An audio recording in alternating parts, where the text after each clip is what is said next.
Working employees 3,50,000 మంది regular employees ఉంటే మొత్తం మనం 13,31,000 మంది కొత్తగా అపాయింట్ అయిన వాళ్ళు కాకుండా అంటే 13,31,000 కుటుంబాలు. రాష్ట్ర ఓటర్లలో 3.5% మేము గెలిపించలేకపోవచ్చు.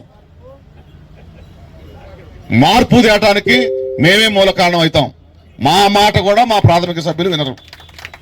వినే స్టేజ్ దాటే సిచ్యువేషన్ తెచ్చుకోవద్దు. 13,31,000 మంది ఉద్యోగులు, 206 సంఘాలు, 33 జిల్లాలు, హెచ్ఓడి బ్రాంచ్లు, సెక్రటరీ బ్రాంచి, ప్రతి కార్నర్లో ఏ పొలిటికల్ పార్టీకి కూడా ప్రతి గ్రామంలో వాళ్ళ శాఖ ఉండకపోవచ్చు, కానీ మా ఎంప్లాయీ ఉంటాడు, మా పెన్షన్ ఉంటాడు. శ్రీనివాసరావు గారు ఒక మాట అన్నాడు, మేము గెలిపించలేకపోవచ్చు కానీ ఆపిండి అక్కడ, ఎందుకంటే ఆయన ఎంప్లాయీ కాబట్టి. నేను అది పూర్తి చేస్తా. నేను గెలిపించలేకపోవచ్చు కానీ అన్నాడు, నేను పూర్తి చేసేదంటే ఓడించగలుగుతారు. గెలిపించలేకపోవచ్చు కానీ ఓడించగలుగుతారు. కాబట్టి ఓటమి తీసుకోకండి. మీరు కొంచెం ప్రజాస్వామ్యయుతంగా వ్యవహరిస్తున్నారు, మాట్లాడుతున్నారు అని చెప్తున్నారు. నేను కూడా చూశాను 2 ప్రభుత్వాలు, మీరు కొంచెం పర్వాలేదు అనిపించింది.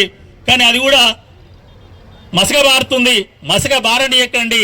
మీకున్న కష్టాలు మీకు ఉండొచ్చు, కానీ చాలా రకాల పద్ధతులు ఉన్నాయి ఆదాయాలు పెంచుకుంటేందుకు. చాలా రకాల పద్ధతులు ఉన్నాయి సమస్యలు పరిష్కారం చేసేందుకు. వాటిపై దృష్టి పెట్టకుండా ఏమైనా రాజకీయాలు మాట్లాడుతూ రాజకీయంగానే పదే చర్చించుకుంటూ సమస్యను రోజుల తరబడి చర్చిస్తున్న వైనం మనకి ఈనాడు కనిపిస్తుంది.